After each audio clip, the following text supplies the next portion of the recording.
Bag لینے کے بعد ابا مجھے اپنے ساتھ لے آیا اور گھر واپس آ گیا۔ نوٹوں سے بھرا ہوا بیگ ملنے پر ابا بہت زیادہ خوش تھا۔ گھر آ کر ابا نے بیگ میں سے نکال کر کافی سارے پیسے مجھے دے دیے کہ جاؤ، جا کر اپنے لیے اچھے اچھے کپڑے لے آؤ، اور یاد رکھنا پیسہ لگانے میں ذرا برابر بھی کنجوسی نہ کرنا، کیونکہ اب ایسے بیگ ملتے رہا کریں گے۔ میں سوچ رہی تھی کہ ابا کو سردار نے آخر اتنے پیسے کیوں دیے، اس کی کیا وجہ ہو سکتی ہے۔ میں اس بارے میں ابا سے ضرور بات کروں گی کہ سردار نے ان کو اتنے پیسے کیوں دیے۔ ابا، جس نے کبھی اتنے پیسے نہیں دیکھے تھے، اتنی بڑی رقم دیکھ کر خوشی سے پاگل ہو رہا تھا، کیونکہ خود تو ابا نے کبھی ڈھنگ سے کمایا نہیں تھا، اور یہ بات مجھے پریشان کر رہی تھی کہ آخر ابا مجھے وہاں سردار صاحب کے گھر کیوں لے کر گیا، میرا ان سے کیا رشتہ ہے۔ رات کو جب ابا گھر آیا تو میں ابا سے بولی، ابا، میں نے آپ سے ایک بات پوچھنی تھی۔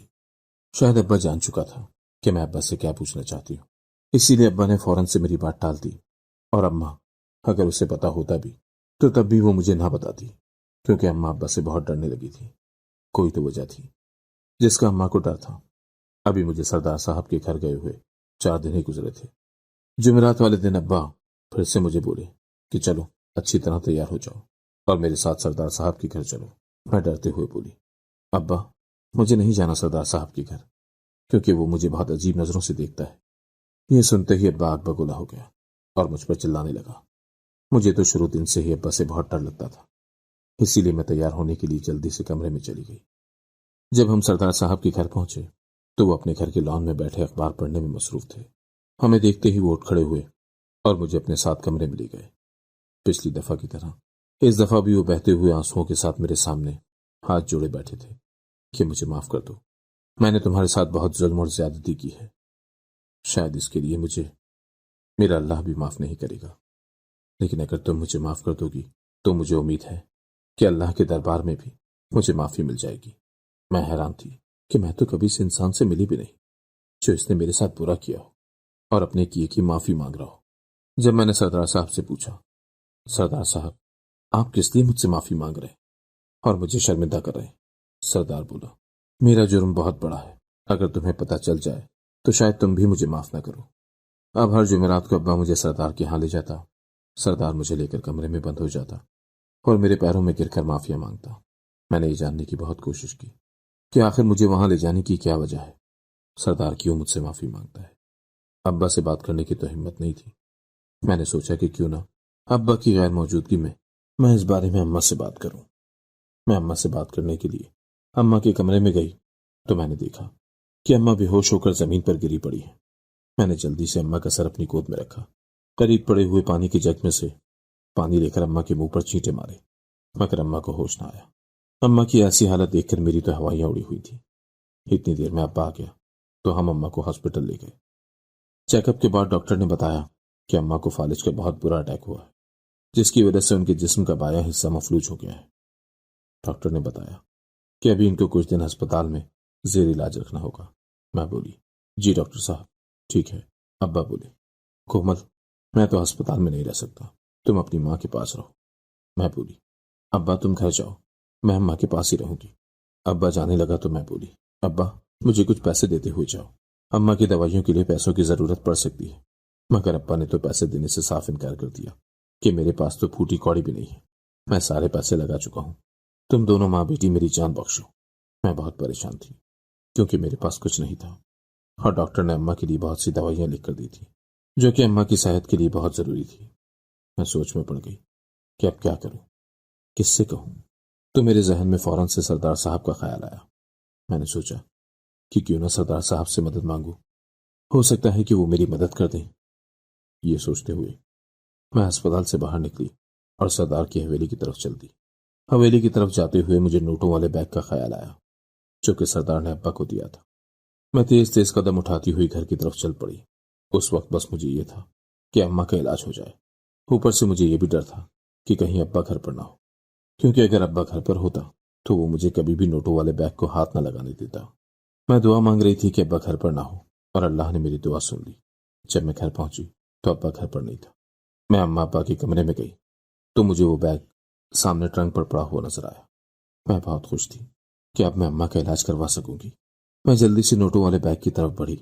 جو ہی میں نے بیگ کھولا تو چیخیں نکل گئی کیونکہ اس میں سردار کا وہ سب بیگ میں دیکھنے کے بعد میری ہمت ہی نہ ہوئی کہ میں بیگ میں سے کچھ پیسے لے لیتی۔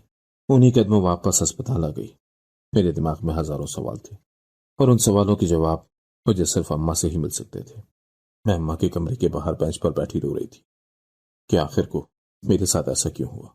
اماں نے اتنی بڑی حقیقت ساری زندگی مجھ سے کیوں چھپا کر رکھی؟ کیوں مجھے میرے ہر رشتے سے محروم رکھا؟ اس طرح کے ہزاروں سوال تھے، لیکن یہ وقت ان سوالوں کا نہیں تھا، کیونکہ اماں کی حالت بہت خراب تھی اور میں نہیں چاہتی تھی کہ میری وجہ سے ان کی حالت مزید خراب ہو جائے، اسی لیے میں خاموش رہی۔ 3 دن اماں کو ہسپتال رکھنے کے بعد ڈاکٹر نے اماں کو چھٹی دے دی، کیونکہ اماں کی حالت پہلے سے کافی بہتر ہو چکی تھی۔ ابا ہسپتال آیا تو میں اور ابا اماں کو گھر لے گئے۔ میں نے جی جان سے اماں کی دیکھ بھال کی تو پہلے کی نسبت اماں کافی تندرست ہو چکی تھی۔ ایک دن میں نے ہمت کر کے اماں سے پوچھ ہی لیا کہ اماں، کیا تمہیں پتا ہے کہ ابا کے نوٹوں والے بیگ میں کیا ہے؟ تو اماں مجھ سے نظریں چرانے لگی۔ میں نہیں جانتی، مجھے کیا پتا، تیرا ابا ہی جانے، میں کچھ نہیں جانتی، میں بولی۔ اماں، میں جانتی ہوں کہ تمہیں سب کچھ پتا ہے، آخر تم نے میرے ساتھ ہی ایسا کیوں کیا؟ سب رشتے ہونے کے باوجود بھی بچپن سے لے کر اب تک ہر رشتے کے لیے ترستی آئی ہوں میں۔ اس حقیقت کا تو مجھے تب پتہ چلا جب میں نے ابا کے بیگ میں سردار کا وہ خط دیکھا۔ مجھے تو اس پر یقین ہی نہیں آیا، اسی لیے اماں میں تمہارے منہ سے سب کچھ سننا چاہتی ہوں کہ کیا یہ واقعی میں سچ ہے؟ اماں خاموش رہی۔ اماں نے میرا ہاتھ اپنے ہاتھ میں لیا۔ اماں کی آنکھوں میں آنسو ٹمٹما رہے تھے۔ اماں بولی، کومل بیٹا، مجھے معاف کر دو، میں تمہاری مجرم ہوں۔ مجھے یہ سب کچھ تمہیں بہت دیر پہلے ہی بتا دینا چاہیے تھا۔ میں نے تمہیں اس لیے یہ سب کچھ نہیں بتایا کہ کہیں میں تمہیں کھو نہ دوں۔ میں تمہیں سردار جیسے انسان سے بہت دور رکھنا چاہتی تھی، مگر دیکھو قسمت، اس انسان نے ہمیں ڈھونڈ ہی نکالا۔ میں بولی، اماں، کیا واقعی میں سردار میرا حقیقی باپ ہے؟ تو اماں نے ہاں میں سر ہلایا۔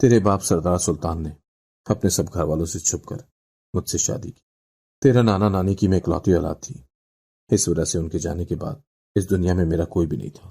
تیرا باپ ہی میرا واحد سہارا تھا، جو کہ نکاح کے بعد مجھے دلاسے دیتا رہا کہ میں جلد اپنے گھر والوں سے بات کر لوں گا، مگر وہ دن نہ آیا۔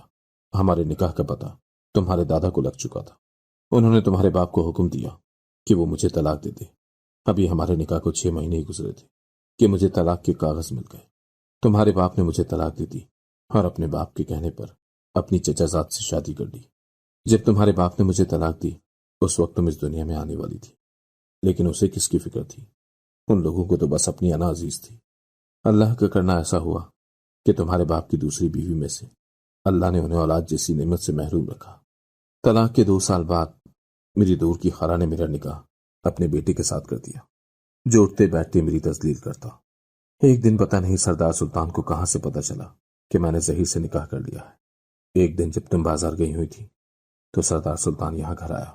اس نے ظہیر کو پیسوں کا لالچ دیا کہ تم مجھے میری بیٹی دے دو، اس کے بدلے میں تمہیں بہت سارا مال و دولت دوں گا، تم ساری زندگی بیٹھ کر کھاؤ گے۔ ظہیر تو پہلے ہی لالچی تھا، وہ فوراً مان گیا۔ اس دن وہ تمہیں سردار سلطان سے ملوانے کے لیے ان کی حویلی لے گیا تھا۔ سردار سلطان نے مجھ سے بھی معافی مانگی کہ میں اپنے والدین کے ہاتھوں مجبور تھا، کیونکہ اگر میں ان کی بات نہ مانتا تو وہ مجھے اپنی زندگی سے نکال دیتے۔ میں نہیں چاہتا تھا کہ میرے والدین، جو کہ میرے چچا کو زبان دے چکے تھے، میری وجہ سے دوسروں کے سامنے ذلیل و خوار ہو۔ کومل، تمہارا باپ تمہیں اپنانا چاہتا ہے۔ میں جانتی ہوں کہ میں نے تمہارے ساتھ بہت زیادتی کی ہے، ایسا تو کوئی سوتیلی ماں بھی نہیں کرتی جیسا سلوک میں نے تمہارے ساتھ کیا۔ ظہیر تمہارا سوتیلا باپ ہونے کی وجہ سے تمہارے ساتھ برا سلوک کرتا رہا اور میں تماشائی بنی سب دیکھتی رہی۔ میں خود تمہیں زندگی سے چھٹکارا دلانا چاہتی ہوں، اسی لیے اب میں چاہتی ہوں کہ تم اپنے باپ کے پاس چلی جاؤ، تاکہ جس جہنم میں میں چل رہی ہوں مزید تم نہ چلو۔ میں روتی ہوئی اماں کے گلے لگ گئی اور بولی، اماں، میں تمہیں چھوڑ کر کہیں نہیں جاؤں گی۔ اماں مجھے دلاسے دے رہی تھی کہ تم میری فکر مت کرو۔ اتنی دیر میں کسی نے دروازہ کھٹکھٹایا۔ جب میں دروازے پر گئی تو کسی نے بتایا کہ ظہیر کی ٹانگ ایکسیڈنٹ ہونے کی وجہ سے ٹوٹ چکی ہے۔ میں اماں کو بغیر بتائے ہسپتال چلی گئی۔ پتہ نہیں کیوں ابا کے ایکسیڈنٹ کا سننے کے بعد مجھ سے رہا ہی نہ گیا۔ بظاہر وہ میرے حقیقی باپ نہ تھے، مگر بچپن سے لے کر اب تک انہوں نے میری پرورش کی تھی۔ جب میں ہسپتال پہنچی تو ابا تکلیف سے بے حال تھا۔ ابا کی ٹانگ اس قدر کچل چکی تھی کہ ڈاکٹروں کو ان کی ٹانگ کاٹنا پڑی۔ میں ابا کے سرہانے کھڑی رو رہی تھی۔